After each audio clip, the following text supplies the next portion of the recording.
Адекең бізде Royal Flowers, Крем. Қазақстан, Қырғызстан и США. Чикагода бармыз. Қазақстан, Қырғызстан и США. Арман болғаны жұмысты. Жоқ, Арман емес. Самый тупой вопрос, брат, на твоем подкасте. Задайте себе вопрос, зачем я родился на этот свет? Надо быть не жадным. Тиктокер года, поэтому think about. Подкаст на крутой волне вообще, очень крутой. Барлықтарыңызға ассалаумағалейкум. Бүгін бізде қонақта Әділ Тасболатов. Барлықтарыңызға сәлем. Көңіл-күйіңіз қалай Әдіге? Жақсы, бірақ бүгінгі ауа рай, жаңбыр. Бірінші рет шырайлы Шымкентте шырайлы емес. Бірінші рет өмірімде. Шымкентте бірінші подкастыңыз әке отқан негізі. Солай шығар. Қалайсыз? Бәрі нормально? Бәрі жақсы. Бүгін Әдігіне ұқсайын деп киімді бірдей қолдық. Да. MSQ, да, сізде? MSQ. Мейіржанның бұйырса келесі подкастқа Мейіржанмен бойында отыр. Вау, Мейір, саған үлкен сәлем. Да, подкасттың форматы максимально простой, андай бір напряг ұстайтын емес, не емес. Кәдімгі бытовой әңгіме секілді. Бірақ та қазақша орысша аралас, как в жизни. И идея қандай болған, то что я представляю такое более-менее молодое поколение. Я тоже уже старый чуть-чуть, наверное. Жастардың көзқарасына үлкен адамдардан, которые успехқа жеткен, жетістікке жеткен адамдардан опыт. Я до последнего не хочу признаваться, что я в другое поколение перешел. Я все еще надеюсь, что я тоже за жастар поколение. Очень сильно. Тем более ты знаешь, да, сейчас молодежь до 35 лет. Да? Да, я вхожу, получается. Все, тогда жастар, вы зараз сөйлесіп отырық. Кажется, такое, типа, там что-то такое есть. Новый. Потому что бұрынғы ата-апалар бар ғой, олар 60-та уже как оказались, старенькими. А сейчас посмотришь, они вообще заряженные прям вообще. Спортпен айналысып, бір қарсаң. Короче, қазір вот этот порог возраста, он сильно сместился. В целом, да. И сондай, жалпы опыт, обмен опытым дейді, сол секілді. Потому что, құдайға шүкір, сіздермен таныс болған кейін, менде возможность бар к вам обратиться, когда что нужно, ше. Как вот это сделать, ақыл сұрап, кеңес сұрап, бірақ көптеген қазақтарда, көптеген адамдарда ондай возможность жоқты. И соларды мазалайтын сұрақтарды қойып, просто әңгіме болсын деп шақырып отқан неміз бар. Жалпы қалайсызды? Негізі қатты қобалжып отырмын. Каждый подкаст қобалжимын да, потому что қонақтар, құдайға шүкір, өте керемет. Адекең бізде Royal Flowers, Крем, да? Сол бизнеста, осындай бизнестар бар. Қанша Royal Flowers подкаст Қазақстан бойынша? Санын білмеймін. 19, 20, 21 қала. Короче, примерно 19 мен 21-дің арасында қалалар бар. Сол қалаларда бармыз. 3 мемлекет. Да, 3 мемлекет қандай? Қазақстан, Қырғызстан и США. Чикагода бармыз. Қазақстан, Қырғызстан и США. Да. И Америка, между делом. Қазір тест гипотез болып жатыр. Өте жақсы, Чикагодағы точка өте жақсы ақша әкеліп жатыр. Сондықтан да ойлаймыз, что ол жақта платежеспособность үлкен. И қалалар көп. И үлкен қалалар көп. Сондықтан да менің ойымша получится. И мен білуім бойынша андай, негізі шет елдерде, мысалға Европада, Америкада ондай цветочный сфера как будто қатты ондай дамымаған сияқты. Но біз бір вырезканы алдық, эквадорские розы куда поставляется. И бірінші орында Америка, екінші орында Германия, и уже потом СНГ. Да. Потому что Европаның гүлдерін қарайсың, істеп жатқанша, которые бір-біріне сыйлайтын гүлдер ше, қатты андай үлкен емес сияқты болады. Андай тренд та бар ғой ше, қазақтың. Бірақ население и платежеспособность әртүрлі. Оларда ақша көп. Өте көп. То есть олар, как у нас там, цветы дарят по выходным там или по праздникам, только платежеспособные, да, аудитория по выходным особенно. А там, можно, это такое прям. Просто. Германияда мысалға столға қояды. Кухняда. Просто, чтобы Да, чтобы всегда когда кушаешь там. И получается, население үлкен, бәрі платежеспособный, бәрі кухняға қояды. И представьте, сколько цветов, да? То есть, тенденция бар, басқа тенденция. Кішкене не дарить, а сами себе покупают. И феминизм дамыған, сондықтан да тоже. Өз-өзіне алып. Бізде де бірақ білуім бойынша андай, қыздар көбірек алады гүлді. но ол одан Естіледі. байланысты емес, ол оған байланысты емес, ол басқаша кішкене.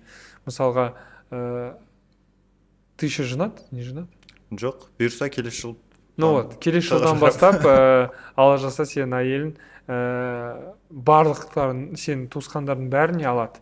Сен только оған аласың. Получается, сен бір адамға аласың, ал сенің маманы алады, оның мамасын алады, өзінің достарына алады, сенің қарындасын алады. Короче, как я делегировал заказ цветов жене, когда женился. А я покупаю только ей. Сондықтан да логически, конечно, қыздар қазір негізі балдардың арасында да көбісі только қыздарына ғана сыйлайды. Аналарына сыйлау что-то аздау да. Кімге? Аналарына, мамаларына сыйлау ше. Или ол да көп бола ма? Жоқ, бар, бірақ, конечно, қыздарынан үлкенірек, да, букет алады и так далее. Да. Но самая главная тенденция, ол, то есть, встречается кто-то, это не такой прям платежеспособный континент. Да. Студенты. Да, ең платежеспособный и стабильный это браки, жена вот. Она потому что часто покупает, ну то есть это вот самый хороший такой, твердый, да. Вообще мамочки или там жены и так далее, это прям самые такие заядлые, постоянные, мощные ребята. Вот, если смотрят нас мамочки или там жены, ну, кто в браке, да, вы красавчики, короче. Вы делаете самый правильный движ. Они же продвигают семейные ценности. Да. И вот семейные ценности — это самое главное, что мы хотим продвигать тоже. Кстати, менің де қызым флорист. Вау! Я бүгін подкастқа қатты келгісі келді, но ауырып келе алмай қалды. Сізді қатты тыңдағысы келген, как. Супер. Она тоже хочет потом открыть андай. Болады қыздар нормально. Кішігірім кофейня, кішігірім цветочки ашып алып, сол жерде жүремін деген сияқты. Хотела вас послушать, к сожалению, келе алмай қалды. И ең қымбат букет қандай болған сіздерде? Әртүрлі. Есть какой-нибудь такой прям очень дорогой, который заказывали там? Ну, были там по 2 миллиона, по 3 миллиона букет. Ну, я не знаю, я просто бұрын болған бізде там 777 роза там метровый, да, там. И мы понимали, типа, бір жарым мың теңге тұрса бір роза, 777 қанша тұруы мүмкін, да. Но қазір ол рекорд уже рекорд емес. Қазір уже өте көп басқа рекорд жасалды. Уже. Мен просто, я перестал в какой-то момент следить, потому что каждую неделю какой-то рекорд. Жека да у вас тоже. Жека тоже один из рекордов делал, да. Екіман роза.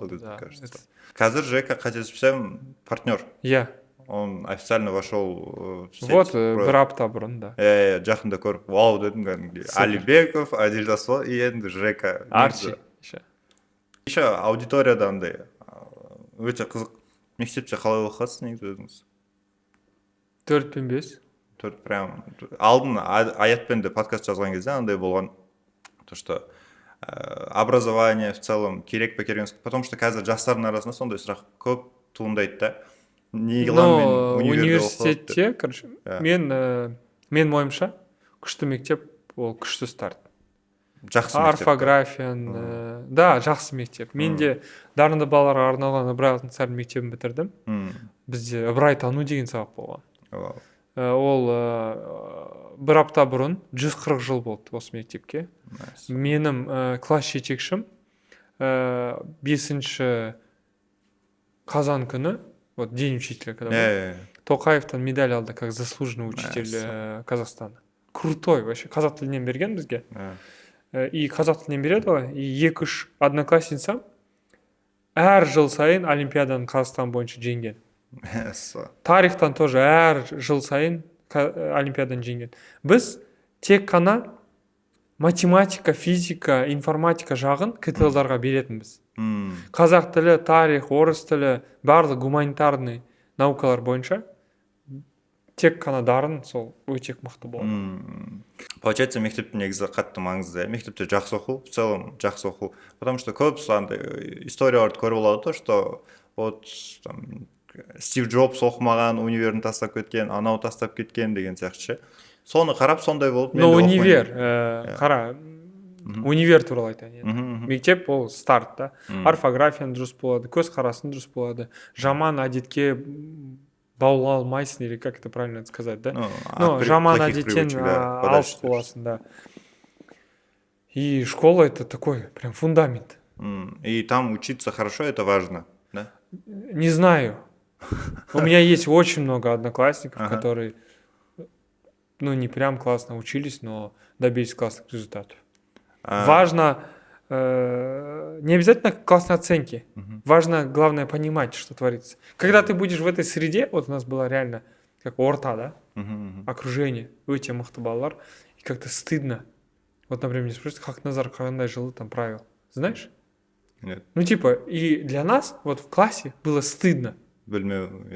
Да, просто как будто ты тупой такой, и не можешь это ответить там, типа, а там вот 80 это просто, типа, обязательно было.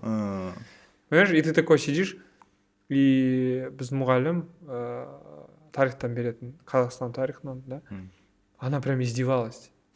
Ну, в хорошем смысле.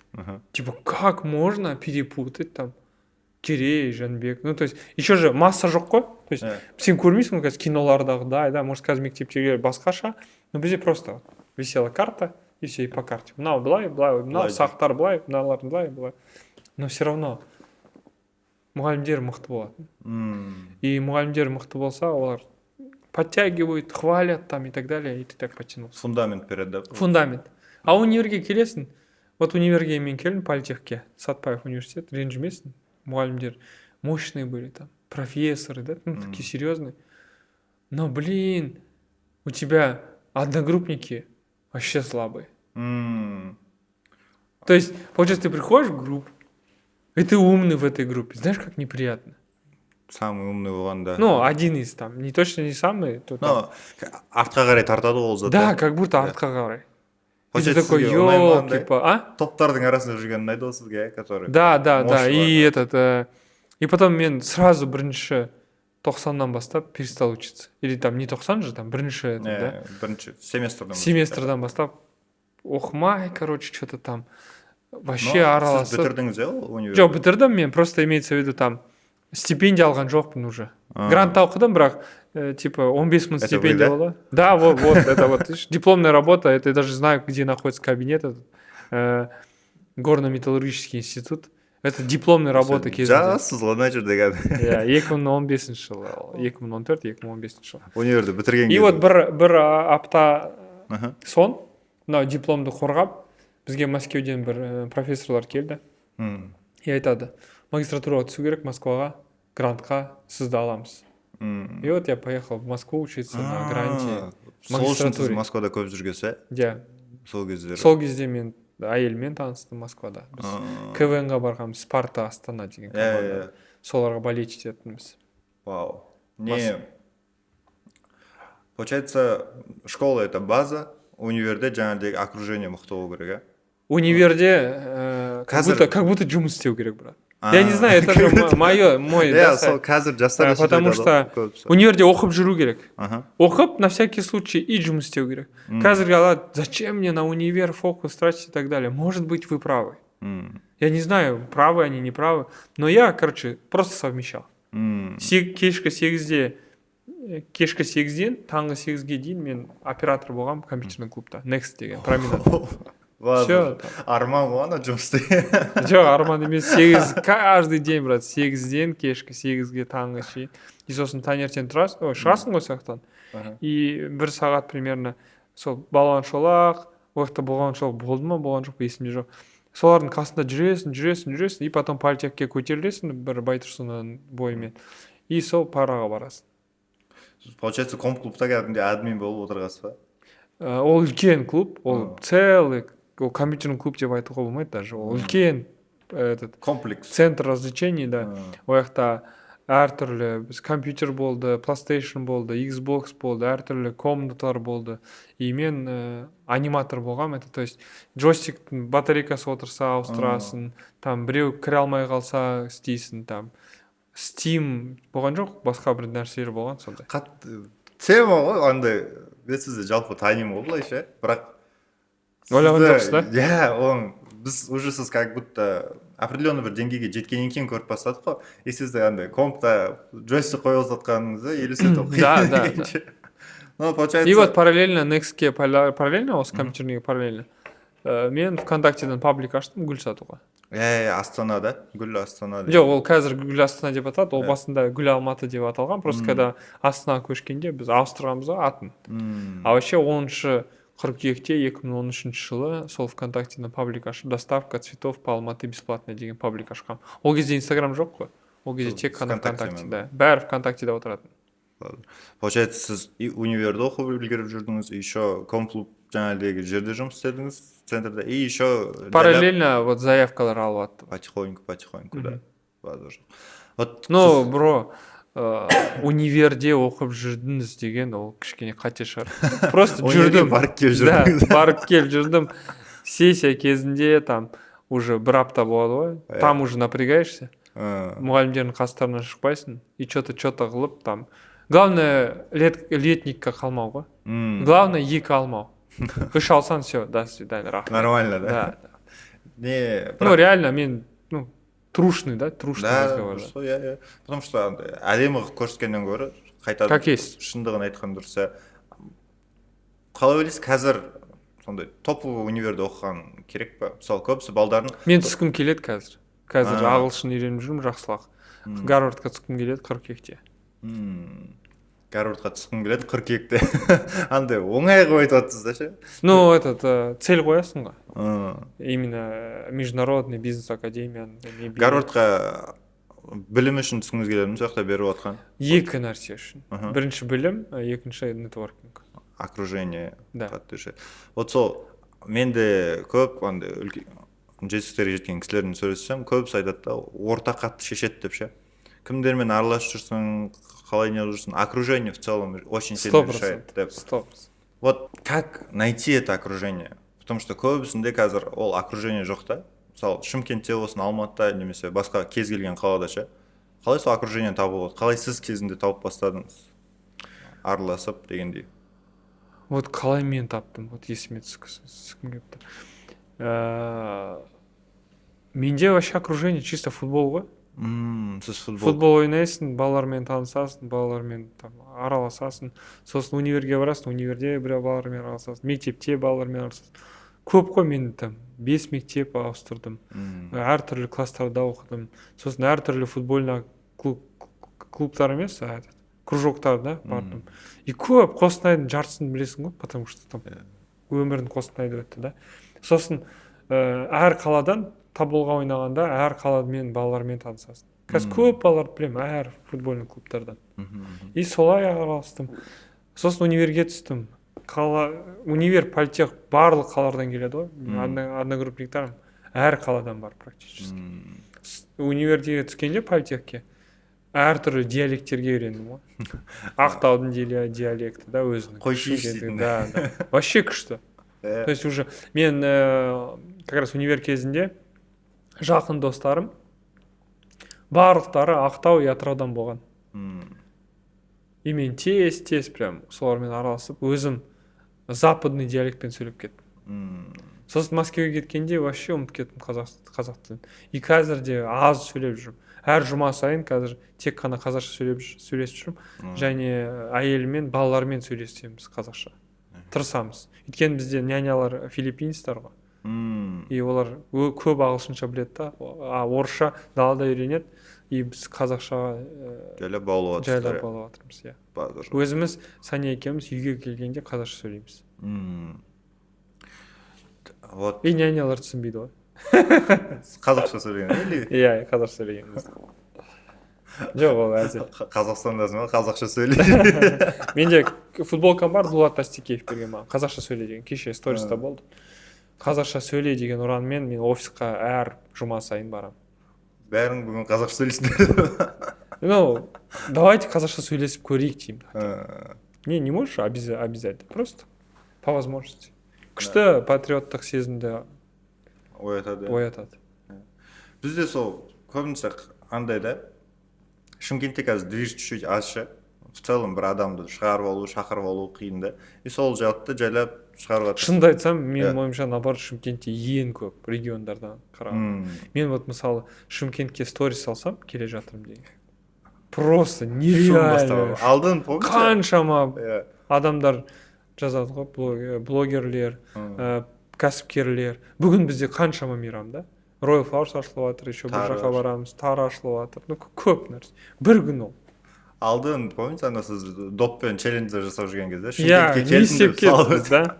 Бір паркта, бір парктың қасында. Арбаттың жанында болды. А, ол Арбат па? Иә, Иә, сол жерде, короче, полиция келіп, помнишь? Бәрін. Что-то мы шумиху замутили, аж полиция приехала, мен шошып, я же супер переживаю, власть, там что-то такое, я такой сразу, елки-палки, полиция приехала. Аят мне говорит, типа, брат, все будет нормально, не переживай. И уже просто народу много, я такой, что-то, давайте, ребята, отменять. Андай челлендж жасап жатыр да, доп тебуден, и адекеңді қоршап шығармайды ғой. Мен доп тебейші. Да. Сондай қызық болған. Шымкент, наоборот, самый-самый такой яркий, да, регион. В целом андай атмосферасы өзгеше ше негізі. Иә, бүгінгі погода болмаса вообще басқаша сөйлейтін едім, может. Біз кеше Бірінші рет жаңбыр көріп тұрмын осы жерде. Негізі подкаст алдыңғы локацияда болу керек тұғын, үйдің алдында. Иә. Но қазір жаңбыр жауып кетті с утра, и сәл осындай болып қалды енді. Получается, мен не үшін олай жайлап линия құрып жатырмын, чтобы адамдар өмірін жайлап құрастыра берсін деген сияқты. Примерно әртүрлі лайфхактарды алып, өмірлік дегендей. И былай қарап тұрсаңыз, кәдімгі жігіт боласыз ғой, негізі простой пацан боласыз ғой, негізі кезінде ше. Брат, қазір қандаймын?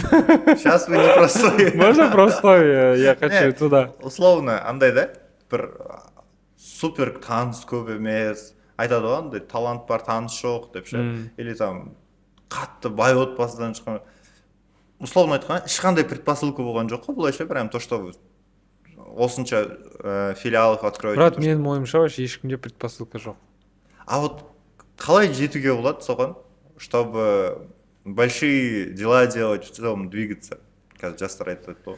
Самый тупой вопрос, брат, на твоем подкасте. Не істеу керек? Жұмыс істеу керек. Вот реально, все там что-то задают мне вопросы. Да. Брат, как там результаты? Что посоветуете молодым предпринимателям? Бля, просто работай. Что еще советовать? Ну реально, я даже заматериться хочу, потому что мне это напрягает. Я такой говорю, меньше спи, больше работай. Просто целыми. Вот ты не поверишь. Я забываю, я типа, вот так бывает, вечером прихожу домой, я говорю, блин, я, оказывается, не обедал и не ужинал сегодня. Говорит, почему? Я говорю, да не знаю, просто, ну вот и так каждый день почти. Просто ты постоянно в каком-то вот этом зашиве. Я вообще не помню, вот как я в универ поступил условно, или как я в школе учился. Ты вот... Әрең еске түсіріп отырсыз ба? Жоқ, наоборот. Не помню свободного времени. Вот представляешь, мектепте только сабақ бітті, сен жүгіресің футболға. Футболдан кейін домбыраға, домбырадан кейін үйге. И уже түн. Домашканы жасадым, еще Санжар деген інім бар, оған көмектестім, да, домашканы жасауға. Знаешь почему? Потому что хотелось быстрее поиграть. А надо же его ждать, типа. И я вместо него половину его домашки делаю, и он и все, мы вдвоем играем. И вот каждый день, братан, вот так вот, типа, не было ни одного момента, когда ты просто сидишь такой, типа, сегодня нечего делать. И родители, моя благодарность родителям, да, что они у меня педагоги, они учителя, да, мама у меня учитель всю жизнь уже, да. Папа был там тоже учителем. Представляешь, брат, ну, типа, у них была такая логика, типа, я вложу все свои усилия в моих детей. И когда спрашивают, типа, вот вы с богатой семьи и так далее, я всегда отвечаю, да, с богатой. Они мне дали очень много знаний, опыта и всего-всего. Они, братан, всю жизнь посвятили нам, да, своим сыновьям. Нас трое. Вот сейчас Бека подрастает, там, в 11 классе учится, младший, да, а мы с Санжиком, ну, блин, вообще торпеда были. Санжик вообще был капитаном футбольного клуба Тобол, типа, своего возраста, да. Он вообще носился как ненормально. То есть он на 4 года меня младше, и он со мной вместе тренировался. И когда пошел с ребятами тренироваться, которые младше него, он говорит, они же не умеют играть. Потому что он играл на 4 года старше пацанов. И потом вот это уже сравнялось, там, когда возрастаешь. Ну, братан, это вообще же было. Просто я типа посчитал математику, что футболистам быть не так выгодно, чем предпринимателям, и понял, что туда надо идти. Сол кезде есептеп тастағам да. Да. А так, бро, вообще. Уақыт болмаған. Получается, жас кезінен баланы загружать ете беру керек па, чтобы он занятой был. Всегда. Ну, как будто да. Как будто да. А вот даже менде болады ше. Алдын екеуміз де сөйлесіп едік қой. То, что энергия болмай жатып қаласың ше. Вот жаңа да сіз айтып отырсыз ғой, менде ондай сұрақ туындамайды. Апатия, депрессия, энергия. Что? Это, братан, зачем они нужны вообще, типа? Нет, если... Просто, если бы не было соцсетей, тогда не было соцсетей, да? Мы не знали, что существуют такие слова. Когда ты не знаешь, что такие слова существуют, ты не знаешь, что такие существуют чувства. И сейчас, когда ты говоришь, типа, блин, у меня энергии нет. Что-то грустно. Да, что-то грустно там и так далее. Блин, скорее... Ну, типа такого. Ну, блин, қатты айтқым келмейді. Кажется, может быть, кто-то реально в депрессии, апатии, там что-то такое. Я понимаю, если ты родителя потерял. Я понимаю, если там что-то случилось такое, где реальная апатия. Ты болен там, да? Ну, когда екі қолың бар, екі аяғың бар, екі көзің бар, бәрі бар. И ты говоришь, апатия, у тебя интернет работает дома. У тебя... Типа, это же вообще гонево. Да. Значит, ты родился. Вот представь, давайте былай. Осы подкасттан хотя бы бір жақсы нәрсе болсын. Задайте себе вопрос, зачем я родился на этот свет?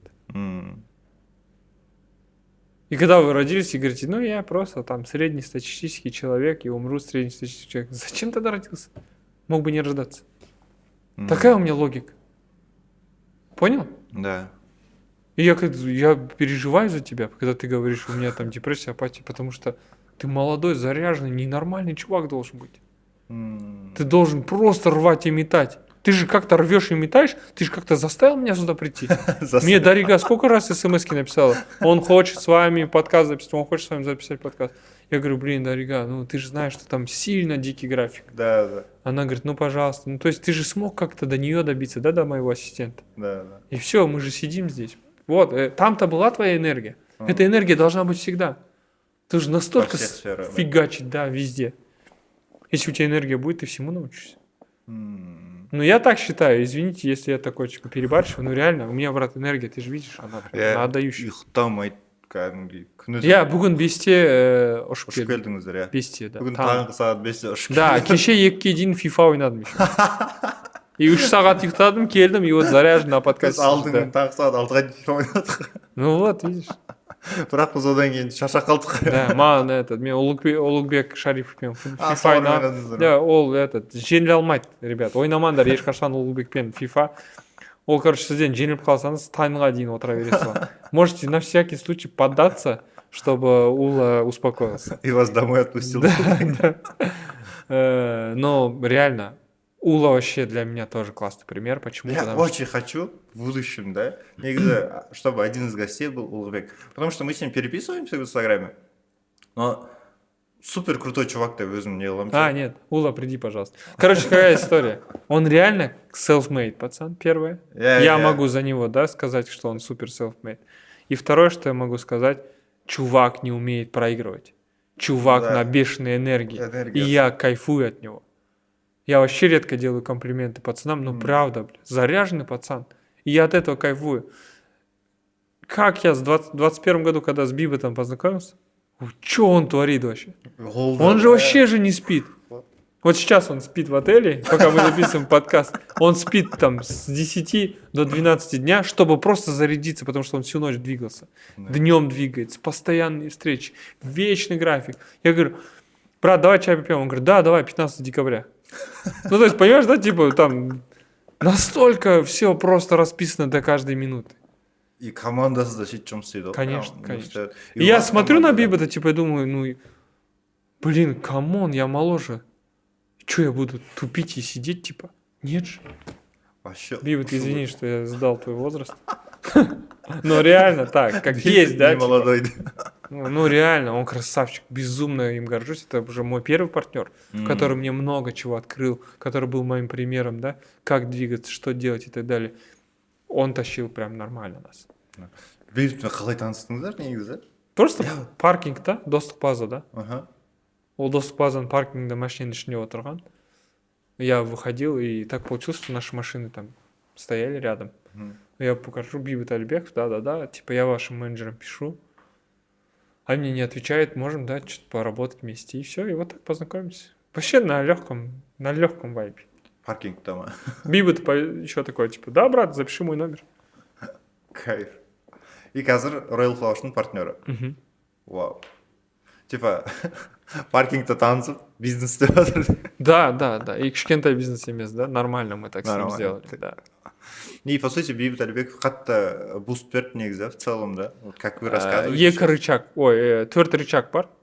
И бірінші рычаг Санёка болды. Видишь тоже.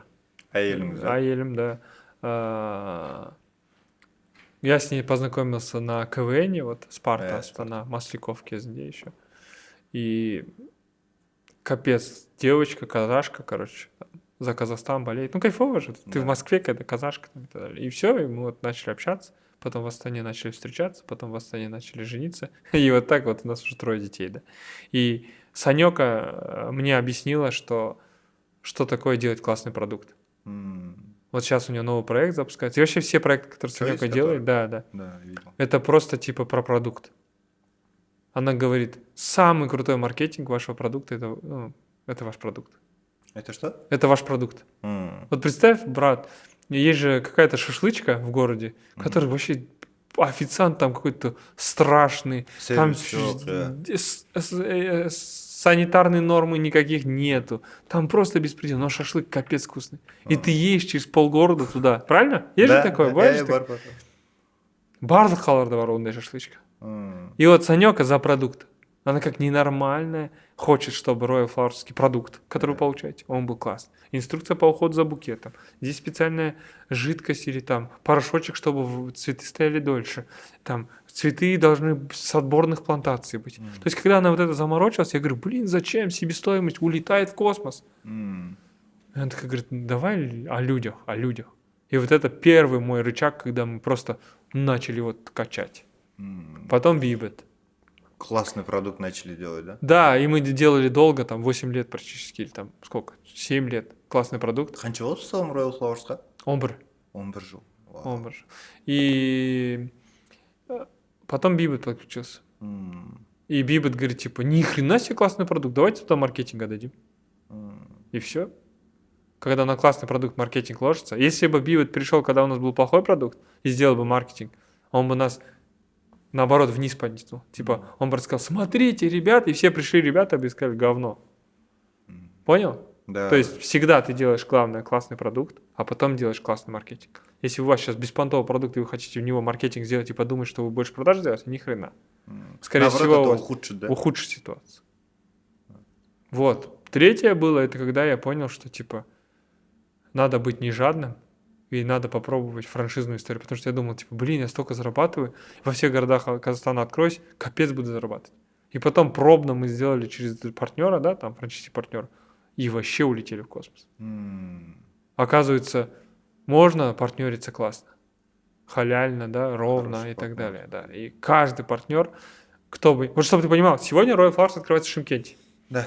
Вот мы остановились в Рикс-Хадиша, и в Рикс-Хадиша живет кто? Парень, который владелец Royal Flowers Кокшетау, он прилетел в Шымкент поддержать. Парень, который владелец Royal Flowers Туркестан. Парень, который владелец Royal Flowers Тарас. И просто вот с семьями даже приехали. Не только парень, да там муж, жена. У нас в основном все семейные пары, кто берет Royal Flowers. Это же кайфово. Да. И мы сидим, типа, я понимаю, что я буду сегодня делать. Я понимаю, что мы обедать вечером, ужинать будем кайфово. У нас супер классные отношения, мы со всеми общаемся круто. Потому что это мой партнер. Представь, насколько надо классно там двигаться в своем городе. Тарас, Туркестан, Кокшетау, да? И в любом городе Казахстана. Мы вот прошлую субботу Ахсай открыли, да? Типа, они же представители твоей компании в этом городе, они поверили тебе, они купили франшизу, они делают такую вещь. Часто наш партнер даже круче, чем мы зарабатывали. Вообще кайф. От этого ты получаешь двойной кайф. У меня есть фразы, короче, которые говорили мне мои партнеры. Типа, одна там, Асема, вот она владелец Royal Flowers, Тарас. А знаешь, что сказал? Я ни на один день не пожалела, что стал вашим партнером. Офигенная же фраза. Да. Я как парень чуть не прослезился. Реально тебе говорю. Потом, гордость, да. Продукт. Сания, там, это семей владелец, да, она была директором Royal Flowers Астана, потом она в декрет ушла, и потом пришла и говорит, типа, Адиль, хочу Royal Flowers открыть, короче, в Караганде. Я говорю, ты же с семьей, зачем тебе Караганда? Он говорит, ну, типа, со Астаны в Караганду есть. Я говорю, нет, лучше в семье переедь, раскачай свой родной город. Как раз семей там раскачивался как город. Она поехала, такие крутые цифры делает, очень крутые, 2500 букетов в месяц продает. 2500 букетов. Да, да. В семей, в маленьком семей. И что она мне говорит? Адиль, Royal Flowers повлиял на мою жизнь так, что моя семья сейчас хорошо живет. Что я могу себе позволить, что хочу. Я даже прикалываюсь часто. Они давно не так часто путешествовали. И сейчас я говорю, сендер хотя бы семьеге барып көрсеңдер, Астана барып көрсеңдер. Потому что я смотрю, они в Дубае, в Таиланде, где-то еще, короче, я говорю, ребят, вы вообще в Казахстане бываете? Я уже так шучу над ними, чтобы они больше внимания уделили бизнесу. Да? Но это круто же. Да. Брат, когда простой твой директор Астаны, просто Royal Flowers, она была сначала администратором, потом показала себя хорошо. Я недавно про нее рилс снял, и мне пишет комментарий, брат, я уже покупаю уже 7-й год у вас цветы. И вот Сания запомнилась как ответственный сотрудник, ее Сания зовут. Это же круто, брат, ее помнят, представляешь, как администратора. Клиенты, да. Да. Такая, когда ты даешь любовь к клиентам, любовь к партнерам, все это возвращается. Твои отношения, вот твои отношения к ним влияют на ваши отношения между вами. Типа отношение влияет на отношения. Отношения. Просто одна буква. Я. Но логика такая.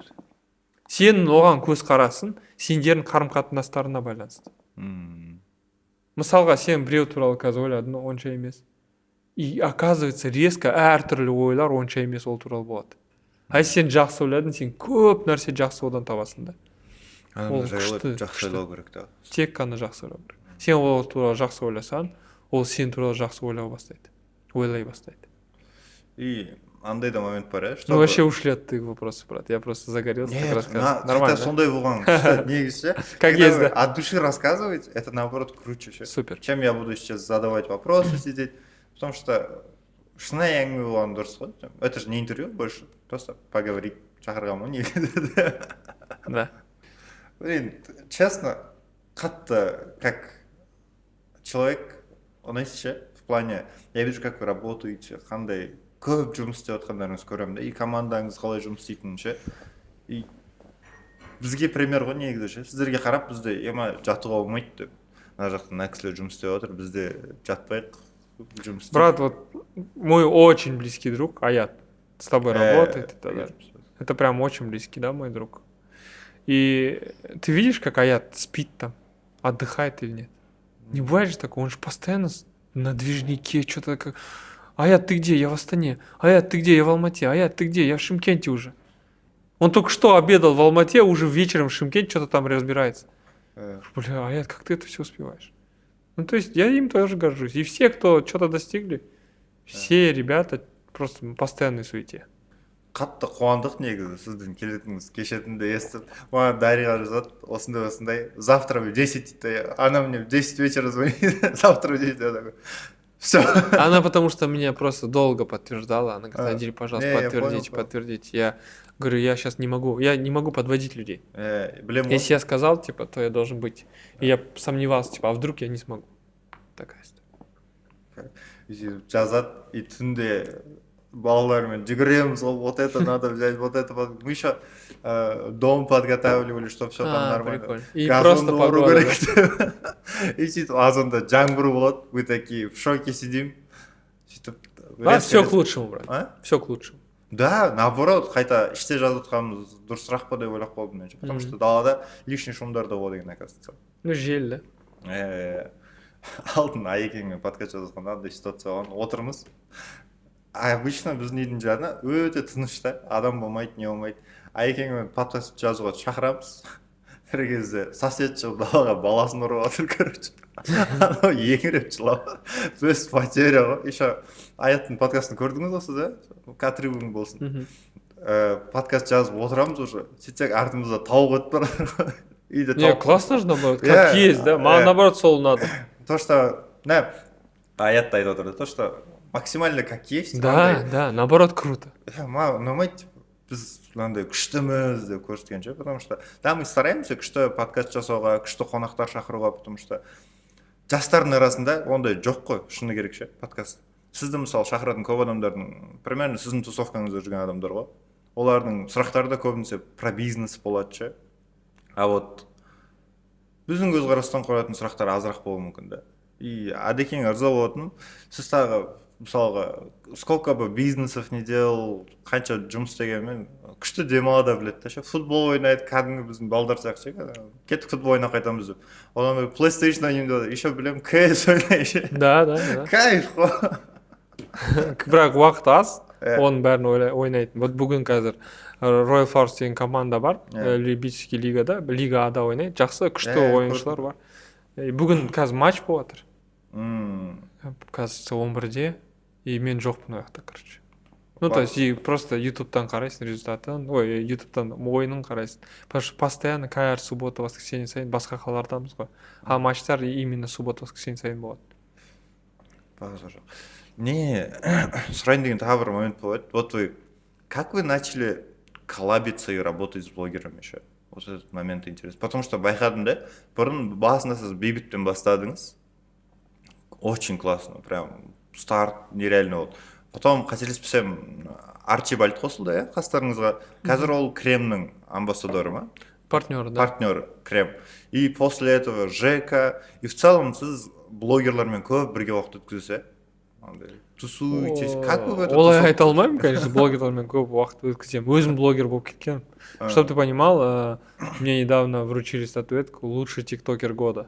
Тиктокер года. Поэтому, типа, мне өзім блогером. Вот так выглядит тиктокер. Тиктокер года, да. Ну, классные результаты, реально. У нас почти 900 тысяч подписчиков в ТикТоке. Я сам в шоке.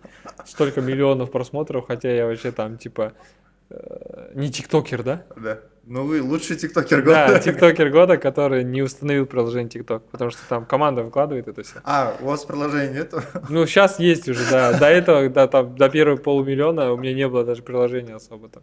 Прикиньте, да? 1 миллион подписчиков бар, да, ТикТокта? Приложение шоқыр. Да.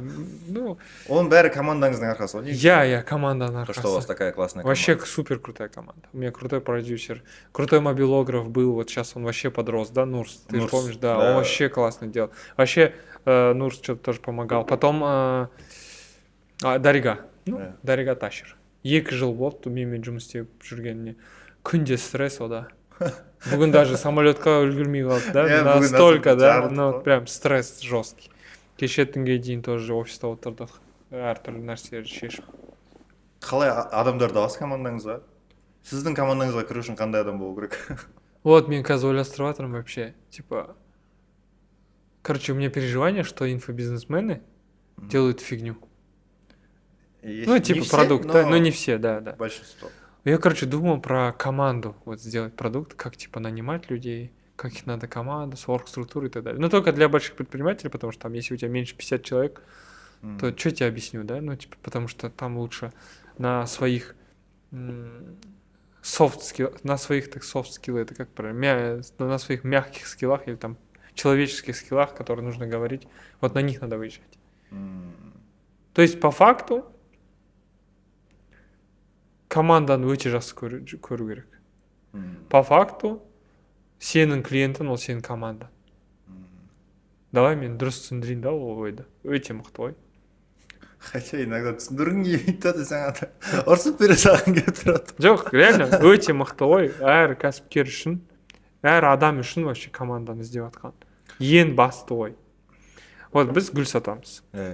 Менің клиентім гүл алған адам. Бірақ шынға келсек, ол менен алмайды ғой. Ол біздің флористтан алады.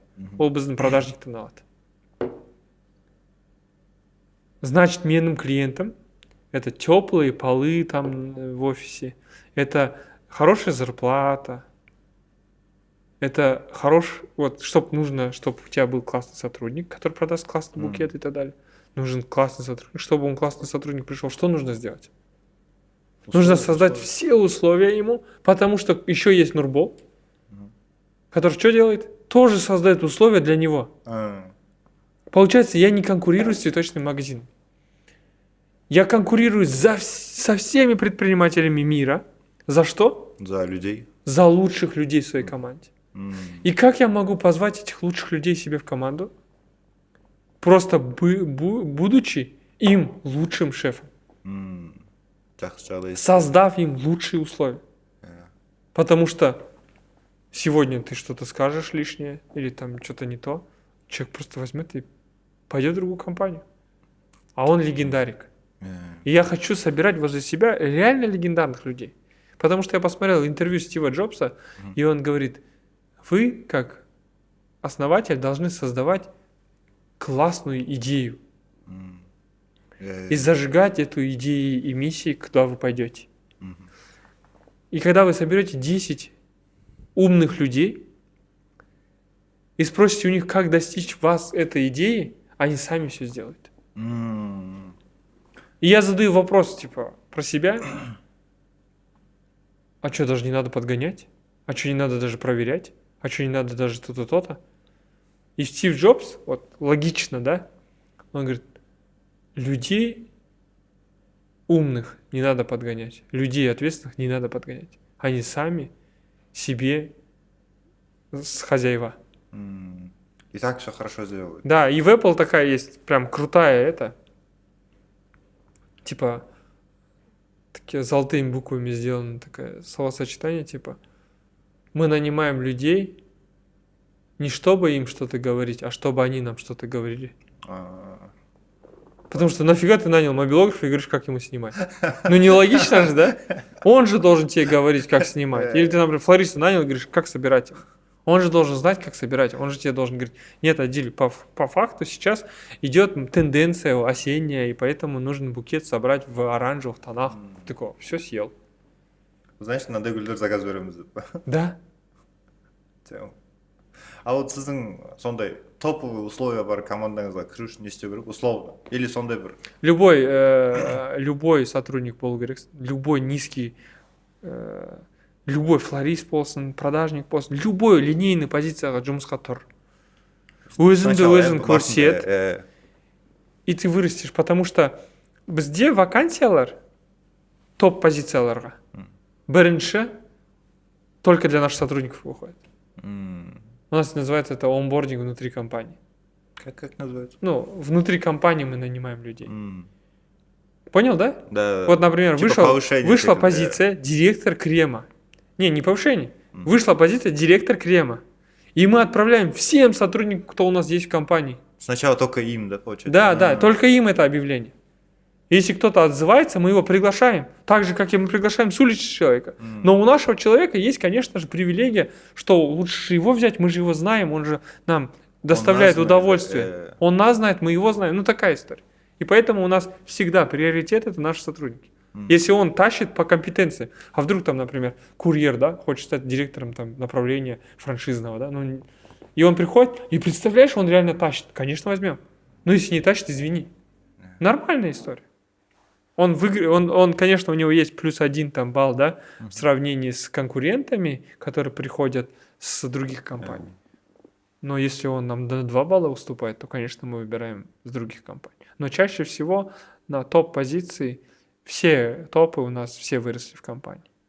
Қазір сол жастардың арасында көп андай проблема болып отыр да.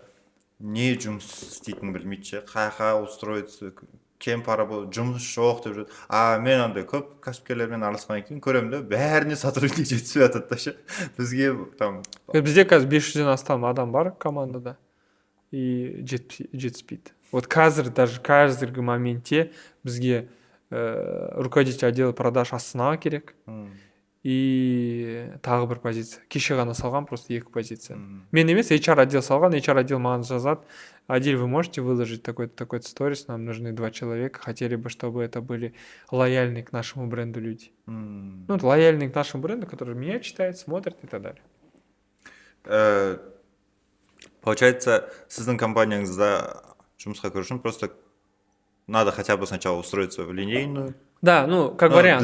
Если вы прям легендарик, да, ну, пытайтесь устроиться на сразу топ-позицию. Руководитель отдела продаж Астаны – это топ-позиция. Туда мы уже берем там людей, да, реально, с опытом и так далее. Конечно, если кто-то из наших ребят, кто в отделе продаж Астаны захочет на эту позицию, мы его тоже рассмотрим. Вот у вас же много сотрудников. Какие вы видите в дальнейшем перспективы? Қай жақтарға дамыған дұрыс сияқты? Мысалы, жаңа айттым ғой, көп адам жұмыс таппай жүр деп ше. Просто олар білмейді да қандай салаға кіруге стоит, не стоит, қандай салаларға қазір адамдар көбейіп жатыр керек дегенше, которые... Как думаешь, в какой нише нельзя стать миллионером?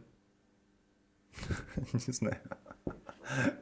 Нету же таких, да? Да, как в любой же нише можно. Да. Ну вот, брат, в любой нише можно зайти и Вот, взять. когда им говорят в любой нише, они теряются ше. Мен мысалы көп андай. Не, я понимаю. Но на самом деле, ребят, я же не должны мы им жвачку разжевывать. Когда жвачка разжевана, у нее вкус не очень. Давайте мы вам дадим свежую жвачку, там написано любая ниша. Просто үйде жаттау керек. Надо что-то 100%. Надо ходить туда. Просто, знаешь, я давай анекдот расскажу. Иди же отпал, анекдоты да? Вообще, от Адиля. Да. Но это не анекдот, это даже не знаю, это реально такая история. Короче, один парень всю жизнь хотел выиграть в бинго. Есть же бинго в лотерее. Знаешь, да? Да. И он всю жизнь хотел, короче. Всю жизнь молился там, чтобы выиграть. И потом, бац, умирает, приходит к Богу и говорит: Бог, ты чё, говорит, я всю жизнь молился каждый день, чтобы выиграть в лотерею. Ты почему мне не дал, выиграть? Он говорит: блин, дорогой, ты бы хотя бы билет купил. Понимаешь? Как ты, блядь, с дома купишь билет, понимаешь, если ты будешь дома лежать? Он говорит: я хотел тебе помочь, но ты бы хотя бы билет купил бы. Вот это логика, понимаешь? У американцев есть такая поговорка, типа, между пятой точкой и диваном доллар не проскочит. Вот реально, доллар не проскочит, если ты не встанешь с кресла. Где торпки к чему стига, да? На этом подкаст заканчивается. Ну, реально, как есть. Да. Көп жұмыс істеу керек, получается. Просто надо работать. И, кажется, стратегически мыслить тоже нужно, да? Это уже другое, брат. Да. Это уже тема долгая, интересная и так далее. Бесплатные вебинары. Нет, я же ничего не продаю, чтобы это говорить. Просто подпишитесь на меня, да, хотя бы. Но разговаривал я недавно с ребятами, кто в религии и так далее, с моими устазами там и так далее. У меня есть еще партнеры в компании, да, мои друзья, да, кто тоже практикует ислам. Брат, а какая у тебя миссия в жизни? Вот скажи мне, поделись. У меня? Да. Честно, жақында соны ойладым. Ұзақ уақыт, бір жылдай ма, аяттан кеткеннен кейін де өзіммен өзім болып жүрдім да. И ойланып жүріп, менікі андай секілді, просветительский секілді. Не понял. Менің миссия, менің ойымша, ол адамдарға білім беруден көмектесу. Окей, а цель қандай? Цель стать мировым блогером в сфере образования. Супер. Именно условно, как мистер Бист же делает, на разных языках. Да, но это же когда? Когда ты в этом теле? Да. Получается, это в этом мире. Да. А цель на всю жизнь?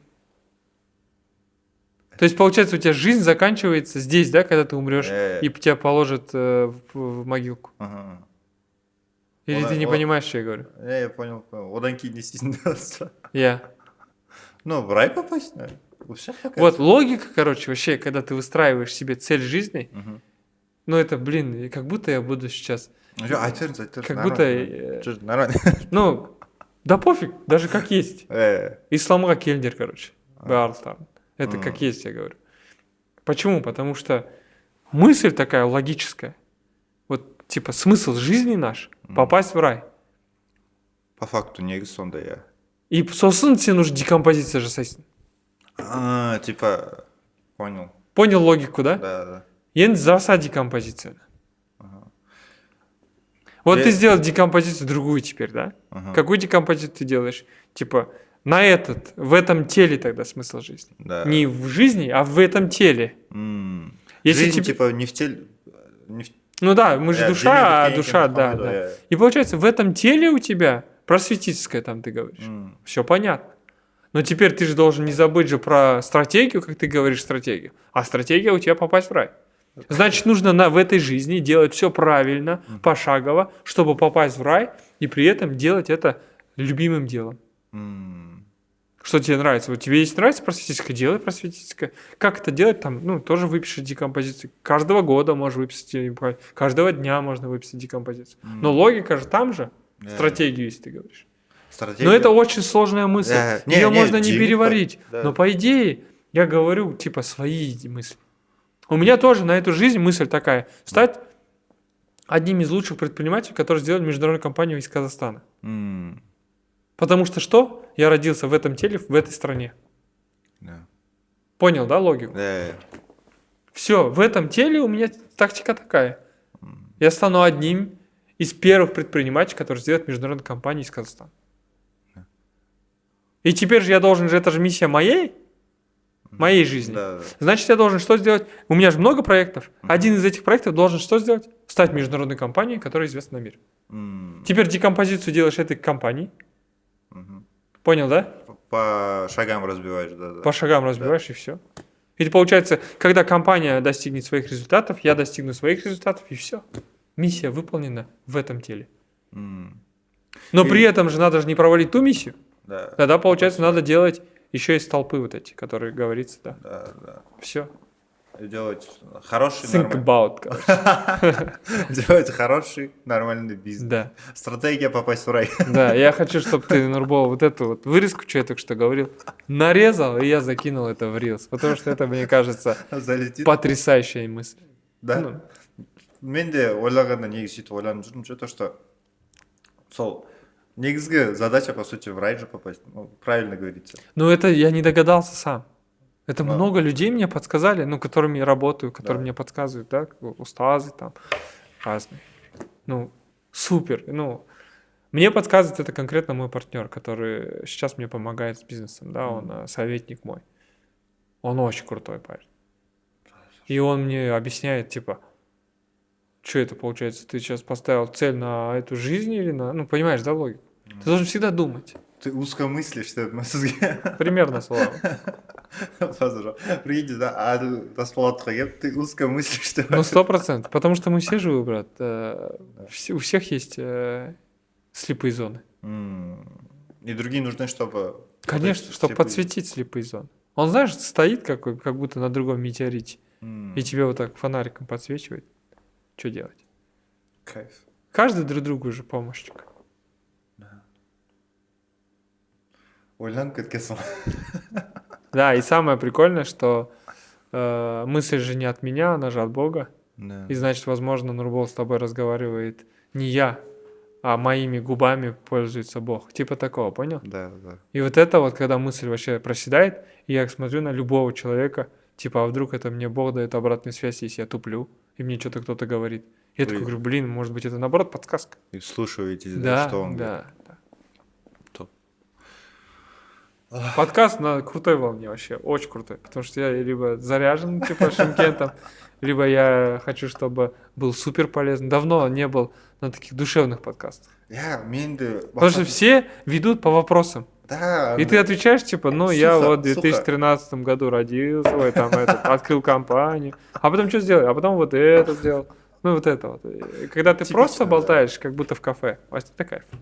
Да. Я вот этот вайб очень хотел достичь, потому что живой әңгімелерден күшті нәрселер шығады. А не так, когда все подготовлено, заготовлено. Даже атмосфера надо уютно, видите? Солнце падает, типа. Да. Солнца нет, на самом деле. Это свет они так выставили, а на самом деле дождь на улице. всегда солнце. Да. Подкаст маған өте қатты ұнады. Басында қатты қобалжыдым негізінде ше. Как будет, но в целом очень душевно. Сізге үлкен рахмет келгеніңізге. Я знаю, какой у вас супер забитый график. Прям қиын болған. Бірақ осы уақытыңызды бөліп, келіп. И по факту, во благо бұйырса, во благо болады. Көп просмотр жинап, көп адамдар өзіне күшті информация алатын болса, лайфхак алатын болса, бізде подписчик көбейтсін. Шучу, это не важно. Это важно тоже, если это миссия просветительская. Чем больше людей это увидит, тем лучше. Да, и да, просветительский оған подписывайтесь. Сізге үлкен рахмет, реально, то, что уделили время, приехали. күшті көп информация айтқаныңыз, мен де көп нәрсе ойланып қалдым да негізінде. По сути, осындай әңгімелерден энергия шығады ғой. Хочется дальше работать. Подкаст осындай болды. Бізде бүгін қонақта болған Адил Тасболатов. Үлкен рахмет бұл кісіге. Подписывайтесь. Сейчас страничка на жерден шығып жатыр. Подписывайтесь также на меня. У меня, оказывается, миссия просветительская.